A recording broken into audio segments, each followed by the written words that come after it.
আজ আমরা এই স্থির তড়িতের 8 নম্বর ক্লাসে চলে এসেছি। তো আজকে আমরা কিছু গাণিতিক প্রবলেম সলভ করব। তো মূল ক্লাস বেসিকের পাশাপাশি আমরা কিছু গাণিতিক প্রবলেম সলভ করেছিলাম এবং কিছু গাণিতিক প্রবলেম আজকে আমরা এখানে সলভ করব। তো এখানে একটা দেখো প্রবলেম যে এখানে একটা চার্জ আছে +q1, এখানে চার্জ আছে +q2, এখানে চার্জ আছে +q3। তাহলে নরমালি চিন্তা করে দেখো এই চার্জগুলো কি করে পরস্পরকে কিন্তু বিকর্ষণ করে, তারা কিন্তু এই নির্দিষ্ট জায়গায় থাকতে চায় না। তাহলে এই যে সিস্টেম, এইভাবে চার্জগুলোকে যদি আমরা রাখতে চাই তাহলে কি করতে হয়, অবশ্যই একটা কাজ করতে হবে। তো এখানে প্রশ্ন হলো যে এই যে পরস্পর বিকর্ষণ করছে চার্জগুলো, তাহলে এগুলোকে এখানে রাখতে, স্থির রাখতে আমাদের কত কাজ করতে হবে, w মানটা কত। তো নরমালি চিন্তা করো যে কাজ w কিন্তু আমরা জানি vq, নিশ্চয় মনে করেন যে v ছিল w/q, অসীম দূরত্ব থেকে কোনো চার্জকে আমাদের যে পরিমাণ কাজ করতে হয় সেটা ছিল বিভব। তো এখন আমরা নরমালি চিন্তা করছি যে মনে করো যে একটাই চার্জ আছে q1, তো এই q1 চার্জকে যদি আমরা এখানে রাখি তাহলে আমাদের এই q1 চার্জ রাখতে কিন্তু কোনো বাধা পেতে হয়নি, কোনো কাজ করতে হয়েছে কি, কাজ হয়নি। তাহলে এই প্রথম চার্জকে রাখতে আমাদের কাজের মান হলো 0। এবার দেখো আমরা যদি এই r1 দূরত্বে একটা চার্জ q2 চার্জকে আমরা রাখতে চাই r1 দূরত্ব, তাহলে কি ঘটবে যে এই q1 এর কিন্তু একটা বিশাল তড়িৎ ক্ষেত্র আছে এখানে, তাই না? তাহলে এই তড়িৎ ক্ষেত্রের তড়িৎ বলের বিরুদ্ধে তাকে এই r1 দূরত্বে রাখতে আমাদের একটা কাজ করতে হবে। সেই কাজের মান কত, w vq। তো এখানে দেখো যে এই v এর মান কিন্তু আমরা জানি 1/4πε0 q/r ইনটু এখানে একটা q থাকে।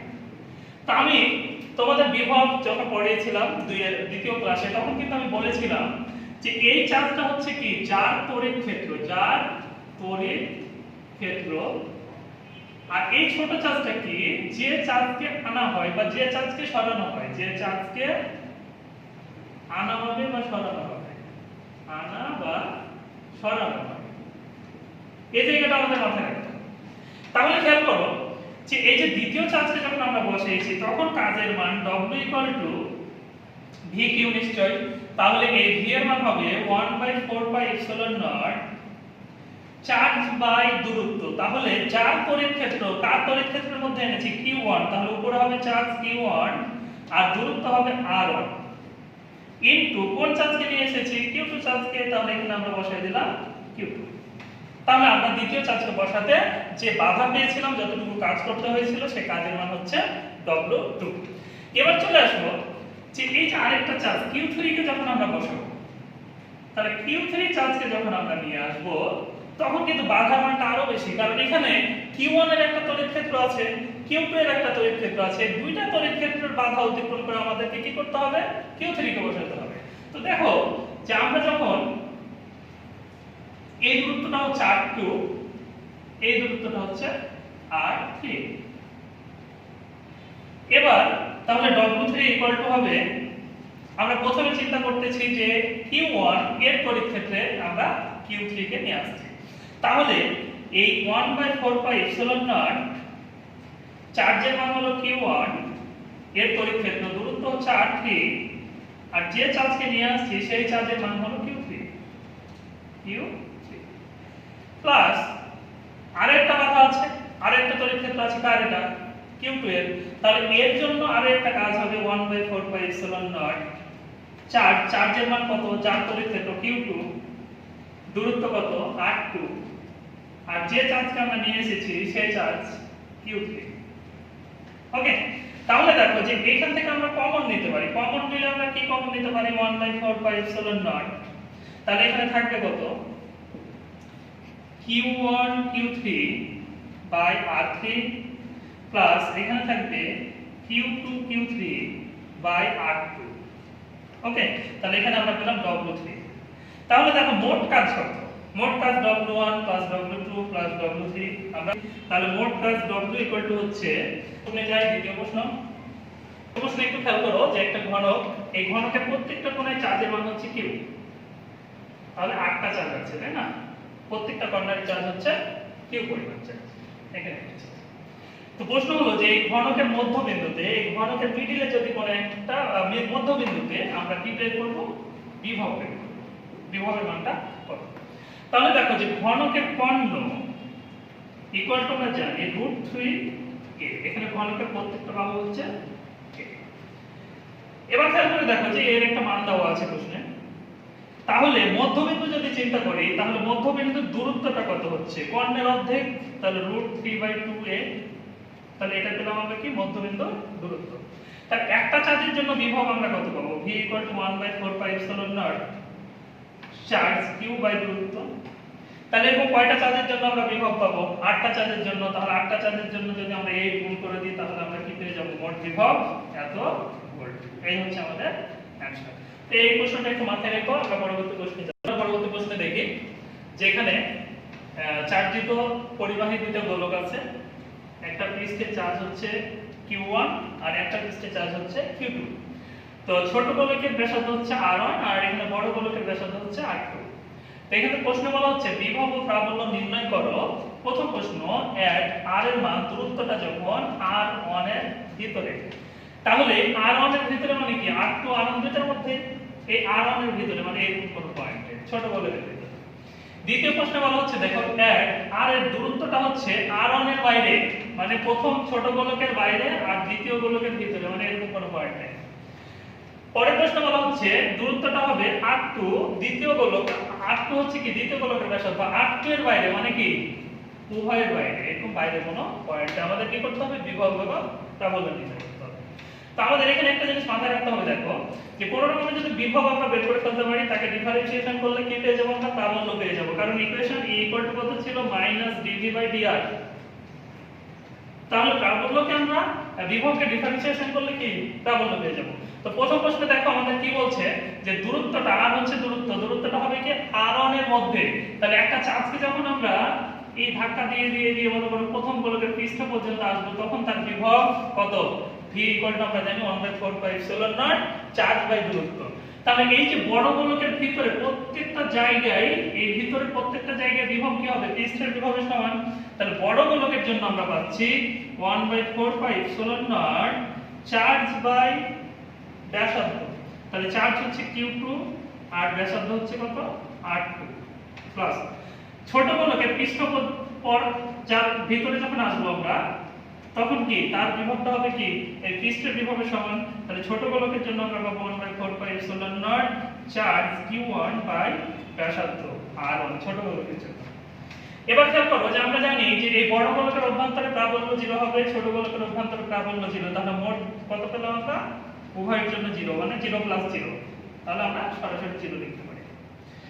এবার একটু খেয়াল করো যে এটা অ্যাকচুয়ালি সঠিক হচ্ছে কিনা আমরা একটু যাচাই করে নিতে পারি যে একে যদি আমরা r এর সাপেক্ষে ডিফারেন্সিয়েশন করি তাহলে r2 কি ছিল দ্বিতীয় গোলকের, এই দ্বিতীয় গোলকের হচ্ছে ব্যাসার্ধ, q1 হচ্ছে ধ্রুবক, এটাও ধ্রুবক। তাহলে প্রত্যেকটা হচ্ছে ধ্রুবক, ধ্রুবককে ডিফারেন্সিয়েশন করলে 0 হয়।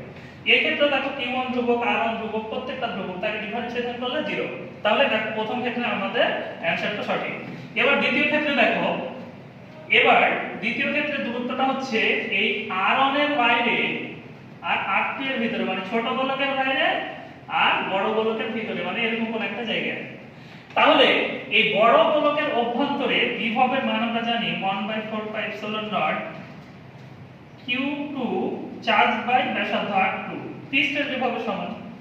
আবার ছোট গোলকের এবার দেখো বাইরে, তাহলে এই দূরত্বটাকে যদি আমরা r ধরি তাহলে তার জন্য হবে 1/4πε0 চার্জ q1 বাই, এবার কিন্তু ব্যাসার্ধ হবে না, এবার কি একটা দূরত্ব, কত দূরত্ব, r দূরত্ব আমরা ধরে নিয়েছি, এই ডিসটেন্সটা হচ্ছে r। তাহলে দেখো যে ছোট গোলকের অভ্যন্তরে যেহেতু এটা প্রত্যেকটা ধ্রুবক, তাকে ডিফারেন্সিয়েশন করলে কত হবে, প্রাবল্য হবে 0। তাহলে একে যদি ডিফারেন্সিয়েশন করি তাহলে কত হবে, 1/4πε0 q1 বাই, এখানে 1/r কে ডিফারেন্সিয়েশন যদি করি তাহলে কি হয় 1/r², একটা মাইনাস থাকার কথা তাই তো, কিন্তু এখানে আগে থেকে একটা মাইনাস ছিল, তাহলে মাইনাস এর নিচে প্লাস, তাই আমরা এখানে প্লাস দিয়েছি। তাহলে এখানে কত হবে r²।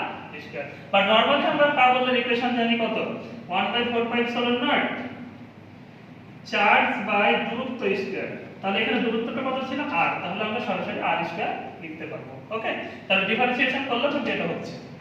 এবার খেয়াল করো যে পরেরটা, এবার r এর মানটা হচ্ছে উভয়ের বাইরে, তাহলে এই r1 এর বাইরে r2 এর বাইরে, মানে বাইরের কোনো বিন্দুতে। ওকে, তাহলে বাইরে এবার এই মানটুকু আমরা ধরে নিয়েছি r। তাহলে খেয়াল করো যে 1/4 পাই এপসিলন নট উপরে হবে চার্জ, দ্বিতীয় গোলকের চার্জ Q2, এবার হবে দূরত্ব r plus 1/4 pi epsilon not ছোট গোলকের জন্য চার্জ হবে Q1, দূরত্ব হচ্ছে কত r, কারণ উভয়ের কেন্দ্র, এই কেন্দ্র থেকে দূরত্বটা কিন্তু r। এবার দেখো একে যদি আমরা ডিফারেন্সিয়েশন করি তাহলে কি পাবো, 1/4 pi epsilon naught Q2 by r square হবে plus 1/4 pi epsilon naught Q1 by r square.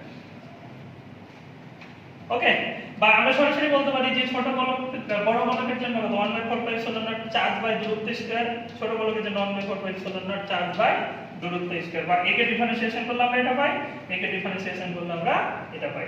আর এটা যেহেতু ধ্রুবক ছিল তাকে ডিফারেন্সিয়েশন করে 0 পেয়েছি, এটাকে ডিফারেন্সিয়েশন করলে এটা, এক্ষেত্রে দুইটাই ধ্রুবক, তাহলে আমরা দুইটা 0 পেয়েছিলাম। তাহলে এই প্রশ্নটার এই কনসেপ্টটা তোমরা মোটামুটি মাথায় রাখবা, আমাদের সৃজনশীলের জন্য কাজে লাগবে। এবার আমরা পরবর্তী প্রশ্নে যাই। আমাদের খুব গুরুত্বপূর্ণ একটা প্রশ্ন, একটু মনোযোগ দাও। যে এ বিন্দুতে চার্জ আছে 9 × 10⁻⁶ কুলম্ব, বি বিন্দুতে চার্জ আছে +6 × 10⁻⁶ কুলম্ব, আর মধ্যবর্তী দূরত্ব হচ্ছে 0.2 মিটার। এবার প্রশ্ন বলা হচ্ছে যে এই যে চার্জ, এই বিন্দুর চার্জটিকে এই মধ্যবিন্দু সি বিন্দুতে আনতে কত কাজ করতে হবে। ওকে, তাহলে কাজের ইকুয়েশন কিন্তু আমরা জানতাম W = V2 - V1 × Q। তো এই কিউটা কি ছিল, যে যাকে সরানো হয়, যাকে বা যে চার্জকে সরানো হয়। আর বিভবের ইকুয়েশন আমরা জানি V = 1/4 pi epsilon naught charge by দূরত্ব Q বাই r। তো এই চার্জটা কি ছিল, যার তড়িৎ ক্ষেত্র, যার তড়িৎ ক্ষেত্র। তো এই জায়গাটুকু আমাদের অবশ্যই মাথায় রাখতে হবে। ওকে, তাহলে এখানে খেয়াল করো, আর V2টা হচ্ছে কি শেষ বিন্দু, যে বিন্দু থেকে যে বিন্দুতে নিয়ে যাবা, আর V1 হচ্ছে আদি। আমরা জানি পরিবর্তন বলতে শেষ মেটা আদি বুঝে। তাহলে কোন বিন্দু থেকে কোন বিন্দুতে নিয়ে যাচ্ছে, সেই বিন্দু, তাহলে VC এটাকে ধরতেছি আমরা VC, আর এ বিন্দুর বিভবকে আমরা ধরতেছি VA। তাহলে এখানে অ্যাকচুয়ালি ইকুয়েশনটা হবে যে VC সি বিন্দুর বিভব মাইনাস এ বিন্দুর বিভব ইনটু Q। তাহলে যে চার্জকে সরানো হয়, কোন চার্জকে সরানো হচ্ছে বলো, 9 × 10⁻⁶। তাহলে এই Q এর মানটা হচ্ছে 9 × 10⁻⁶। এটুকু আমরা ক্লিয়ার। এখন দেখো যে এই সি বিন্দুর বিভব যখন আমরা বের করব, তখন আমরা 1/4 pi epsilon naught charge by দূরত্ব। তো এই চার্জটা কি যার তড়িৎ ক্ষেত্র, তাহলে এখানে বিশাল একটা তড়িৎ ক্ষেত্র তৈরি করে আছে, কোন চার্জ বলো, এই চার্জ। তাহলে এখানে চার্জের মান হবে 6 × 10⁻⁶, আর দূরত্ব, তাহলে কোন চার্জকে সরাচ্ছি আমরা, একটু মাথায় রাখো যে 1/4 pi epsilon naught charge by দূরত্ব, তাহলে কোন বিন্দুর দূরত্ব, আমরা সি বিন্দুর দূরত্ব বের করতেছি, ঠিক আছে। তাহলে সি বিন্দুর দূরত্ব হবে কত, এ অর্ধেকটুকু 0.1, এ অর্ধেকটুকু হচ্ছে 0.1, তাহলে এবার হবে 0.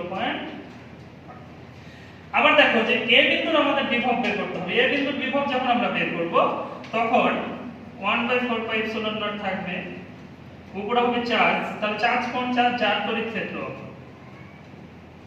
তাহলে এ বিন্দুর দূরত্বটা কত, এ বিন্দুর দূরত্বটা কত, 0.2। তাহলে এবার আমরা নিব 0.2 ইনটু যে চার্জকে সরানো হচ্ছে সেই চার্জের মান হচ্ছে 9 × 10⁻⁶। তাহলে এখানে খেয়াল করতে হবে যে চার্জকে সরানো হবে সেই চার্জটা এখানে গুণ করব, আর এই চার্জগুলো হবে কি যার তড়িৎ ক্ষেত্র, সেই চার্জটা। তারপর দূরত্বগুলো আমরা সেই বিন্দুর দূরত্ব বের করেছি, তারপরে এই বিন্দুর দূরত্ব আমরা বসিয়েছি। তাহলে এখানে ক্যালকুলেশন করলে আমরা কৃতকার্যের মান পেয়ে যাব। এটাই হচ্ছে আমাদের অ্যানসার। আমরা পরবর্তী প্রশ্নে যাই। প্রশ্নে বলা হচ্ছে যে 10 সেন্টিমিটার ব্যাসার্ধের একটা বৃত্তের পরিধিতে 10 কুলম্ব মানের দুইটি চার্জ আছে। তাহলে এখানে চার্জ কয়টা, দুইটা। তাহলে একটা চার্জ Q1 এর মান হচ্ছে 10, Q2, অন্য একটা চার্জ এর মান হচ্ছে 10 কুলম্ব। তো প্রশ্নে বলা হচ্ছে যে বৃত্তের কেন্দ্রে তড়িৎ বিভবের মান কত। তাহলে এই প্রশ্নটাকে আমরা মোট চার্জ Q1 + Q2 করে করতে পারি, আবার আলাদা আলাদা ভাবে বের করতে পারি। তো বিভব V = আমরা জানি 1/4 pi epsilon naught charge Q1 by ব্যাসার্ধ r প্লাস অন্য একটা চার্জের জন্য 1/4 pi epsilon naught Q2 by ব্যাসার্ধ r।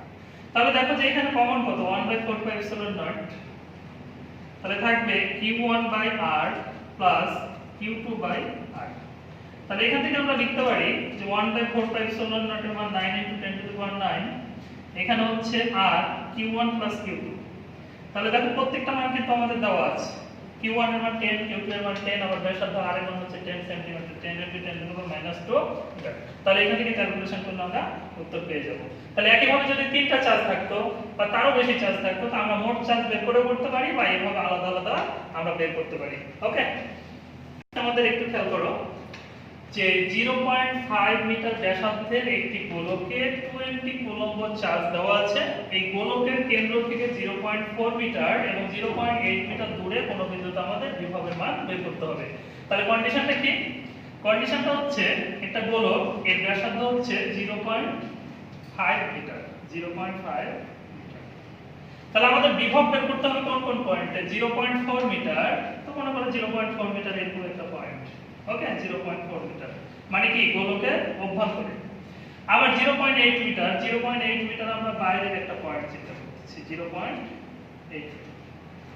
তাহলে গোলকের অভ্যন্তরে বিভব আমরা জানি কি, তার পৃষ্ঠের বিভবের সমান। আবার পৃষ্ঠের বিভব v আমরা জানি 1/4πε0 চার্জ q বাই কি হয় ব্যাসার্ধ। তাহলে যদি আমরা 0.4 মিটার দূরে আমরা বিভব বের করতে চাই, তো এই বিভবকে আমরা v1 ধরতেছি, এই বিভবকে আমরা v2 ধরতেছি। তাহলে v1 এর মান হবে 1/4πε0 চার্জের মান হচ্ছে 20 বাই কি হবে ব্যাসার্ধ। ব্যাসার্ধের মান কত? এখানে কিন্তু 0.4 হবে না, কি হবে 0.5, কারণ ব্যাসার্ধের সমান। কারণ গোলকের অভ্যন্তরে প্রত্যেকটা বিন্দুতে বিভব কাজ সমান, পৃষ্ঠের বিভবের সমান। কারণ আমরা দেখেছিলাম এর ভিতরে কোন চার্জকে নিয়ে যেতে আমাদের কোনো কাজ করতে হয়নি, এক্সট্রা কোনো কাজের মান এখানে যোগ হয়নি আমাদের। এবার দেখো যে বাইরের কোন পয়েন্টে বিভবের মান 1/4πε0 কি হয় চার্জ বাই দূরত্ব। তাহলে চার্জ হচ্ছে 20 আর দূরত্বটা হচ্ছে কত? 0.8। এই যে ডিসটেন্স, এটা আমরা পেয়ে গেলাম 0.8। এই হচ্ছে আমাদের দুইটা। ওকে, আবার যদি এর ভিতরে আমাদের প্রাবল্যের মান বের করতে বলতো, তাহলে প্রাবল্য ভিতরেরটা কত হতো? 0 আর বাইরেরটা কত হতো? e 1/4πε0 চার্জ বাই দূরত্ব। তাহলে চার্জ ছিল 20 আর দূরত্ব হচ্ছে 0.8 স্কয়ার। তাহলে আমরা সহজে এখান থেকে প্রাবল্য মান বের করতে পারতাম। এই প্রশ্নগুলো একটু মাথায় রাখো তোমরা। আমরা পরবর্তী খুব সহজে একটা প্রশ্ন একটু খেয়াল করে দেখো যে একটি সুষম তড়িৎ ক্ষেত্রে 50 সেন্টিমিটার ব্যবধানে দুইটি বিন্দুর বিভব পার্থক্য দেওয়া আছে। একটা বিন্দুর বিভব VA, একটা VB। এই বিভব পার্থক্য VA - VB এর মানটা দেওয়া আছে কত? 200 ভোল্ট। এই তড়িৎ ক্ষেত্রের প্রাবল্য কত? E এর মানটা আমাদের বের করতে হবে। তাহলে দেখো যে আমরা একটা ইকুয়েশন জানতাম, প্রাবল্যের equation 1/4πε0 q by r square.